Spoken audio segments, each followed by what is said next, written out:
Casemiro, panutan pemain muda. Casemiro telah memimpin dengan contoh untuk Brazil selama jeda internasional saat Seleção memulai era baru setelah kekecewaan mereka di Piala Dunia. Gelandang Manchester United telah menjadi kapten Brazil dan sementara pertandingan pertamanya sebagai kapten berakhir dengan kekalahan 2-1 dari Maroko. Casemiro mencetak gol untuk negaranya. Peran Casemiro sebagai kapten melampaui hasil tim di lapangan. Ia dianggap sebagai panutan bagi generasi bintang top Brazil berikutnya. Dengan 5 medali Liga Champions atas namanya, Casemiro sekarang juga sibuk membuktikan dirinya di sepak bola Inggris menambah warisannya. Kesempatan untuk berlatih dan bermain bersama Casemiro telah menjadi mimpi yang menjadi kenyataan bagi pemain muda Brasil André Santos. André Santos baru-baru ini menandatangani kontrak dengan Chelsea seharga 18 juta pounds dan kembali dipinjamkan ke Vasco da Gama. Setelah dipanggil ke skuad senior Brazil untuk pertama kalinya minggu lalu, ayahnya mengatakan kepada UOL Esport, dia sangat memperhatikan Casemiro, itu bagian dari posisinya. Mungkin mereka bisa bermain bersama selama beberapa menit di sana. Mereka berdua memulai di lini tengah melawan Maroko dengan Santos diganti pada menit ke-65, tetapi sesi latihanlah yang benar-benar membuat prospek muda terkesan. André Santos mengatakan kepada Lens, "Pengalaman yang luar biasa. Saya sering mengamati Casemiro yang ada di posisi saya. Referensi setiap hari pelatih saya lebih terkesan. Jadi saya kembali ke Vasco dengan pengalaman yang luar biasa ini." Para pemain muda Manchester United akan mendapatkan pengalaman luar biasa ini untuk berlatih bersama Casemiro setiap hari demi keuntungan mereka. Kobbie Mainoo adalah salah satu yang telah belajar secara langsung, sementara Zidane Iqbal juga mendapat manfaat dari latihan bersama Casemiro meski dia tidak bermain semenit pun untuk tim utama musim ini. Casemiro sekarang akan kembali ke Carrington karena jeda internasional mereka hanya terdiri dari 1 pertandingan dengan pencarian manajer permanen baru yang sedang berlangsung. Erik ten Hag pantau Rasmus Højlund. Meski gagal membantu Denmark mengalahkan Kazakhstan, Rasmus Højlund tetap tampil mengesankan sebagai striker incaran Manchester United. Pada pertandingan hari kedua kualifikasi Euro 2024 Minggu 26 Maret 2023, timnas Denmark justru dikejutkan dengan comeback yang dilakukan oleh timnas Kazakhstan. Meski gagal membantu Denmark mengalahkan Kazakhstan, Rasmus Højlund tetap tampil mengesankan sebagai striker incaran Manchester United.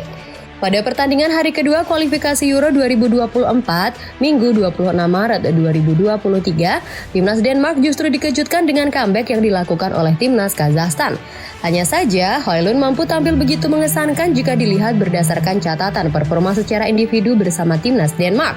Striker berusia 20 tahun itu berhasil mengemas 5 gol hanya dalam 2 pertandingan menghadapi timnas Finlandia dan timnas Kazakhstan. Sedangkan pada pertandingan melawan Kazakhstan, Opta mengungkapkan bahwa Højlund sukses mencatatkan statistik yang begitu mengesankan. Pasalnya, selain berhasil mencetak 2 gol, dia juga mampu memenangkan 7 duel dan memenangkan 3 pelanggaran. Bahkan, Rasmus Højlund juga mampu menyelesaikan 3 dribble, melepaskan 3 tembakan ke arah gawang, hingga menciptakan 2 peluang ketika melakoni laga Kazakhstan versus Denmark. Paul Scholes dibuat takjub dengan dribble Pellistri.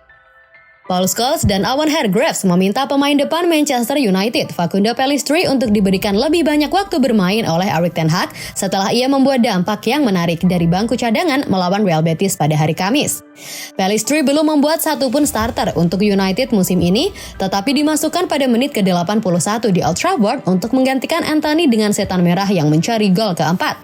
Mereka sepatutnya mendapatkannya 2 menit setelah kedatangannya, dengan pemain Uruguay itu memainkan perannya dalam gol sebelum Wout Weghorst melakukan sentuhan akhir.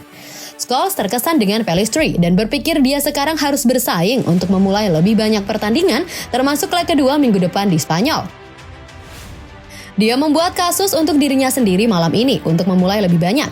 Dia terlihat sangat cepat di sebelah kanan, belok lurus, berputar, kalahkan bek dengan kecepatan dan atur pemain besar untuk mencetak gol. Ten Hag incar the next Shinji Kawaga. Klub Premier League Manchester United punya target transfer baru untuk memperkuat tim mereka di musim panas nanti. Setan Merah tertarik merekrut Daichi Kamada dari Eintracht Frankfurt. Manchester United memang diketahui sedang mencari gelandang serang baru. Mereka butuh pemain yang bisa jadi pesaing Bruno Fernandes di skuad mereka. Setan Merah diketahui sudah menjalin komunikasi dengan beberapa pemain potensial. Ada beberapa gelandang serang top yang dinilai cocok untuk membela Setan Merah. Dilansir The Daily Mail, Manchester United berpotensi mendatangkan gelandang serang dari Jerman. Setan Merah tertarik mengamankan jasa Daichi Kamada. Menurut laporan tersebut, Manchester United tertarik merekrut Kamada berkat rekam jejaknya yang apik di Eintracht Frankfurt. Sejak pindah ke Jerman pada tahun 2017 silam, Kamada menunjukkan performa yang apik di Frankfurt. Musim ini saja ia sukses mencetak 13 gol dan 5 assist dari 32 pertandingan di Adler. Permainannya yang mirip dengan mantan pemain MU, Shinji Kagawa, membuat Setan Merah tertarik untuk merekrutnya. Laporan yang sama mengklaim bahwa Manchester United punya motif lain mengapa ingin merekrut Kamada. Gelandang timnas Jepang itu bisa ditebus secara gratisan karena kontraknya di Frankfurt habis di musim panas nanti. MU menilai kesempatan mendatangkan pemain top secara gratisan itu terlalu bagus untuk dilewatkan, jadi mereka mengupayakan agar transfer ini bisa kelar.